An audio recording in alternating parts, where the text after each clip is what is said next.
అందరికీ నమస్కారం.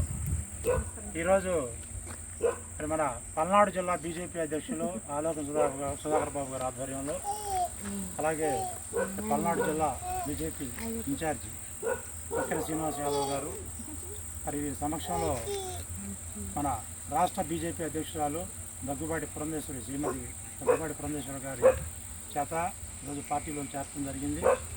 వారు మన పార్టీ కండువాలుగా సాధారణంగా పార్టీకి ఆహ్వానించారు.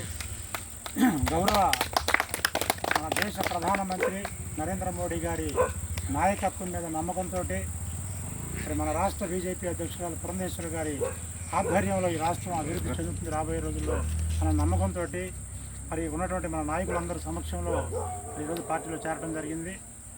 మరి నేను ఒకటే తెలియజేస్తా ఉన్నాను. మరి ఈరోజు బీజేపీ, జనసేన, తెలుగుదేశం పార్టీ 3 పార్టీలు ఒక ఎన్డీఏ కూటమిగా రేపు ఎమ్మెల్యే, ఎంపీ ఎలక్షన్ని ఎదుర్కోవడం జరుగుతూ ఉంది. మరి మన పల్నాడు జిల్లాలో ఈశాన్య గ్రామమైనటువంటి వైకుంఠపురం గ్రామం నుంచి ఈ కూటమి గెలుపుకి నాంది పడిందని చెప్పి ఈ సందర్భంగా నేను తెలియజేస్తా ఉన్నాను. మరి మన పెదకూరపాడు ఎమ్మెల్యే నంబూరి శంకర్రావు గారు నేను అది చేశా ఇది చేశా అని చెప్పి డాంబికాలు పలుకుతూ ఉన్నాడు. నేను ఒకటే ప్రశ్నిస్తూ ఉన్నా, మరి పెదకూరపాడు నియోజకవర్గంలోనే అమరావతి మండలంలోనే వైకుంఠపురం గ్రామం అనేది మీ పరిపాలనలోనే ఉంది నంబూరి శంకర్రావు గారు. మరి మీ పరిపాలనలో ఉన్నటువంటి మరి ఇంతమంది దళిత కుటుంబాలు కుటుంబ పోషణ కోసం, ఉద్యోగ వృత్తి కోసం 4 జిల్లాలు దాటి ఇక్కడికి వచ్చారంటే మరి మీ పరిపాలన ఎలా ఉందో వీళ్ళే సాక్ష్యం అని చెప్పి కూడా నేను తెలియజేస్తూ ఉన్నాను. మరి వీళ్ళకి ఉపాధి ఎందుకు కల్పించలేకపోయా పెదకూరపాడు నియోజకవర్గంలో అని చెప్పి నేను ప్రశ్నిస్తూ ఉన్నాను ఉన్నటువంటి దళిత కుటుంబాల తరఫున. ఈరోజు ఇక్కడ ఉన్నటువంటి దళిత సోదరీమణులు వైఎస్ఆర్ కాంగ్రెస్ పార్టీకి రాజీనామా చేసి ఈరోజు బీజేపీ పార్టీలో చేరడం జరిగింది. మరి నంబూరి శంకర్రావు గారు ఆరోపిస్తూ ఉన్నాడు నేను అది చేసి ఇది చేశానని. ఆయన పరిపాలనలో పెదకూరపాడు నియోజకవర్గం దోపిడీకి గురైందని చెప్పి ఈ సందర్భంగా నేను తెలియజేస్తా ఉన్నాను. మరి ఈ వైకుంఠపురం గ్రామం నుంచే ఎమ్మెల్యే నంబూరి శంకర్రావు గారి ఓటమికి మరి పునాది పడిందని చెప్పి కూడా ఈ సందర్భంగా తెలియజేస్తా ఉన్నాను. మరి మొన్న మరి సుధాకర్ బాబు గారి ఆధ్వర్యంలో అదే వైకుంఠపురం గ్రామంలో 35 కుటుంబాలు బీజేపీలో చేరాయి. మరి ఎస్సీ సామాజిక వర్గానికి చెందినటువంటి దళిత కుటుంబాలు చేరాయి. మరి కేవలం దోచుకుందాం దాచుకుందాం అనే పాలసీ, ఫ్యామిలీ ప్యాక్ శుభ్రంగా ఒక్కొక్క మండలాన్ని ఒకళ్ళకి పంచిపెట్టావు నీ కుటుంబ ఆస్తిలాగా. ఎవడన్నా పార్టీ మారినా, ఎవడన్నా ప్రశ్నించినా తప్పుడు కేసులు పెట్టడం, మరి పీడీ యాక్టులు పెట్టడం, మరి బెదిరింపులకు గురి చేయటం, ఇవన్నీ కూడా గతంలో ఎన్నడూ కూడా పెదకూరపాడు నియోజకవర్గంలో లేదు. నువ్వు అనుకుంటున్నావా నంబూరి శంకర్రావు గారు? పెదకూరపాడు నియోజకవర్గ ప్రజలు చాలా తెలివిగల వాళ్ళు, చాలా ధైర్యవంతులు. నీ తప్పుడు కేసులకు భయపడరు, నీ తప్పగింతులకు భయపడరు. నిన్ను ఓడించి చిత్తుగా నిన్ను ఓడించి పెదకూరపాడు నియోజకవర్గం నుంచి పంపిస్తారు. వాళ్ళ సోషల్ మీడియాలో నేను వైఎస్ఆర్ కాంగ్రెస్ పార్టీకి రాజీనామా చేశానని సోషల్ మీడియాలో ఏదో పిచ్చి ఆరోపణలు చేస్తున్నారు. ప్రతి దానికి పిన్ టు పిన్ మీకు సమాధానం చెప్తాను. రేపు చెప్తాను నేను మీకు సమాధానం ప్రతిదానికి. మరి మీరు నేను కానీ పర్సనల్గా టార్గెట్ చేయడం మొదలు పెడితే మీరు పెదకూరపాడు నియోజకవర్గంలో అడుగు కూడా పెట్టలేరని చెప్పి కూడా నేను తెలియజేస్తా ఉన్నా. రాజకీయంగా చేస్తే మేము కూడా సిద్ధంగా ఉన్నాం. ఈ బెదిరింపులకు భయపడేవాడు పెదకూరపాడు నియోజకవర్గంలో ఎవడో లేడు.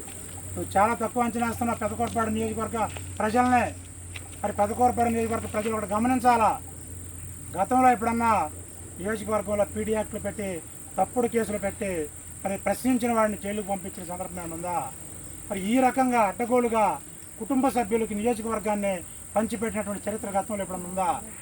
చాలా తెలియగల వాళ్ళు మా నియోజకవర్గం ప్రజలు నిన్ను చిత్తుగా ఓడించి మరి పెదకూరపాడు నియోజకవర్గ పొలిమేరలో కూడా రాకుండా చేస్తామని చెప్పి సందర్భంగా తెలియజేస్తా ఉన్నాం. కేవలం 1 నెలే ఆరిపోయే దీపానికి ఎలుగు ఎక్కువనే బాగా మిడిచిపడతా ఉన్నారు. మిడిచిపడండి, కానీ మీకు ఎవ్వడు కూడా భయపడ్డో. మీరు కేసులు పెట్టినా, 100 కేసులు పెట్టినా పెదకూరపాడు నియోజకవర్గం అంటే మీకు పూర్తిగా తెలియదు. ఇలా కేవలం అధికారంలో ఉన్నాం, మీ 100 బాగుతో వచ్చేదో డబ్బా కొడుతున్నారు అనుకుంటున్నారేమో. 1 నెల తర్వాత మరి మీరు ఎక్కడుంటారో కూడా తెలియదు. మరి ఎమ్మెల్యే నంబూరి శంకర్రావు గారు మరి వాళ్ళ కుటుంబ సభ్యుల మాటలనే మరి కొంతమంది రెచ్చిపోతూ ఉన్నారు. వాళ్ళకి ఒకటే తెలియజేస్తా ఉన్నా, మిమ్మల్ని మీరు నమ్ముకోండి. ఎందుకంటే 1 నెల తర్వాత నంబూరి శంకర్రావు పేరు కూడా పెదకూరపాడు నియోజకవర్గంలో వినపడదని చెప్పి కూడా ఈ సందర్భంగా తెలియజేస్తా ఉన్నా. రాబోయే ఎన్నికల్లో బీజేపీ, తెలుగుదేశం పార్టీ, జనసేన పొత్తులో పోటీ చేస్తున్నటువంటి భాష్యం ప్రవీణ్ గారు మరి సుమారు 25,000 ఓట్లతో పెదకూరపాడు నియోజకవర్గం ఎమ్మెల్యేగా గెలవబోతా ఉన్నాడు.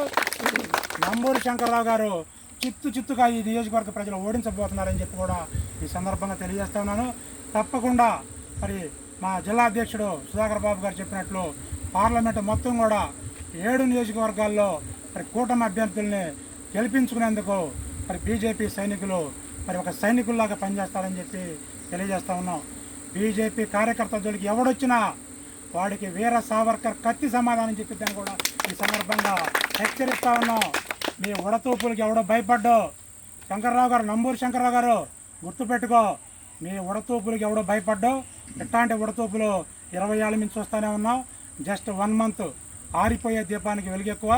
చూద్దాం, నెల తర్వాత చూద్దాం. మరి జై నరేంద్ర మోడీ, భారత్ మాతాకి, భారత్ మాతాకి.